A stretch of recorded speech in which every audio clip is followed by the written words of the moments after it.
So, semi just left the house. FedEx freight.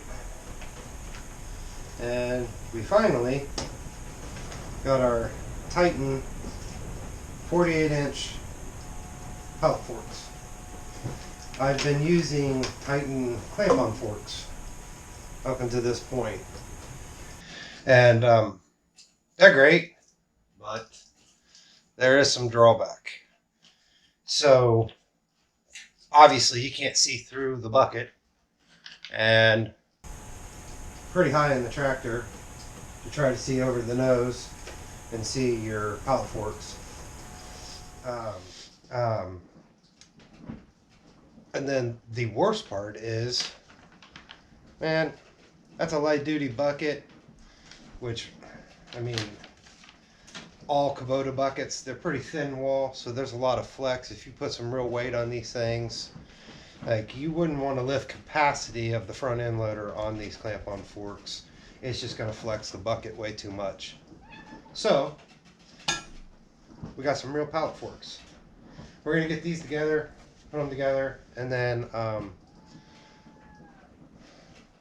check them out, try them out.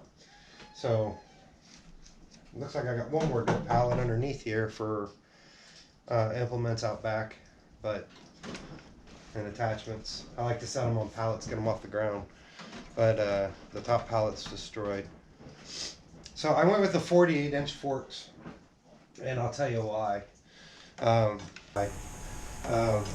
Just kind of like I talked about with the clamp-on forks. You're sitting up there, you know, in the tractor cab. The hood is much higher. Like, I could see if you were on the BX or subcompact, I could see doing the shorter forks. You'll still probably be able to see the tips pretty easy. But I figured with this size tractor and the hood being up as high as it is, and you know your fork points being down here, the further out they are in front of you, the better you're going to have visibility to ramp into skids. So let's get these together.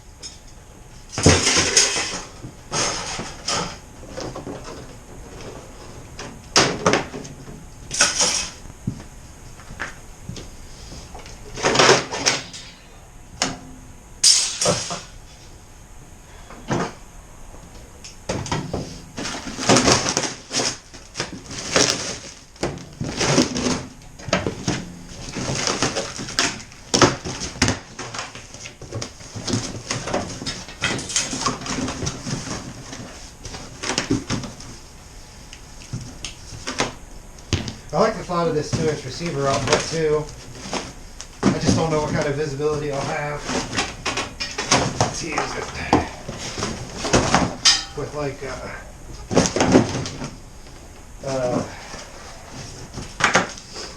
you know, with the receiver, depending on how long it is. So here it is, man. Here's the base bracket. I think the bracket, like near 100 pounds. Each fork's near 100 pounds. So you're like 300 pounds here. This should be a good option for this tractor.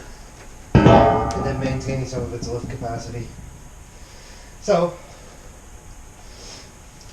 get all this crap out of the way. Get those on the tractor and let's try them out. Crush that pallet.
Kubota LX2610 cab.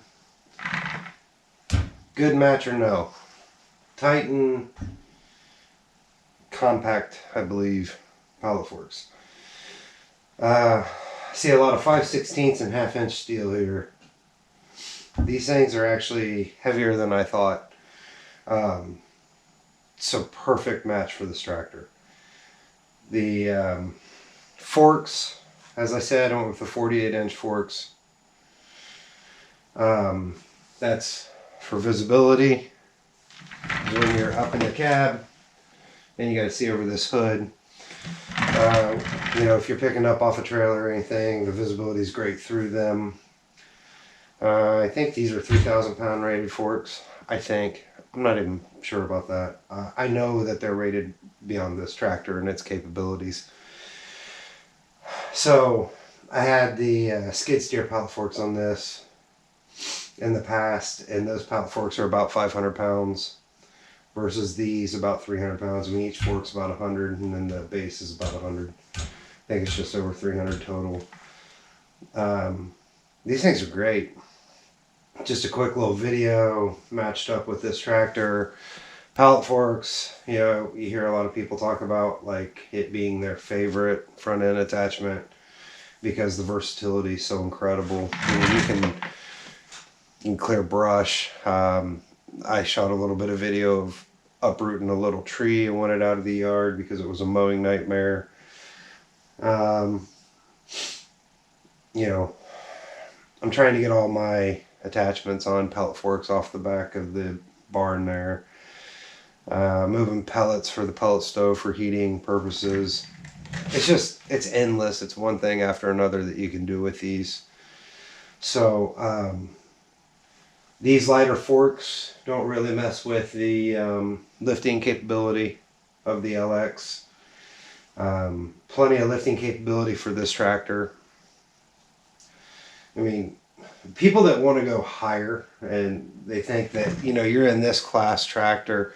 It's one thing Kubota does really well. If you think about, you know, the longevity of a product and how long it lasts and why does it last, well, let's not put too heavy of a front end loader on this frame tractor, because if you do that, I mean, you're just going to wear and tear on front axles, chassis, everything.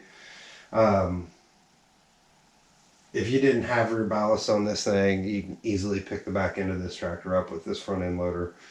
So these Pallet forks, the SSQA, no, it's down on the ground. I can't lock it back. But anyway, these things, they're heavy built, but they're still light enough for this tractor. Got a 2-inch receiver there. I think that's in the angle or in the shot. 2-inch receiver.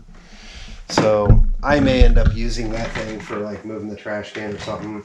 If I just spread the forks, I only have to take the forks off. The trash can would fit right in the middle.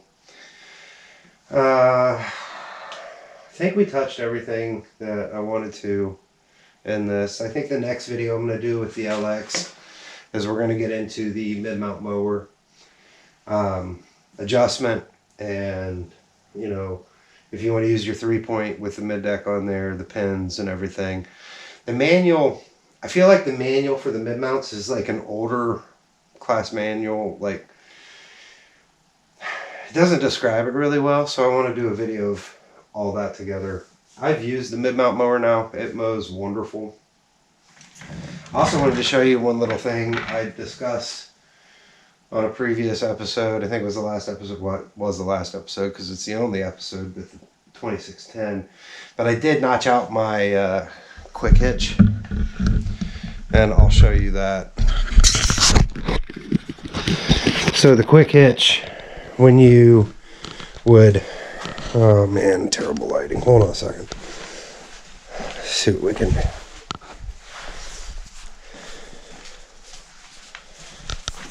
So the quick hitch, when you would take the top link back or draw it in, which I need to do for my landscape rake, you can see,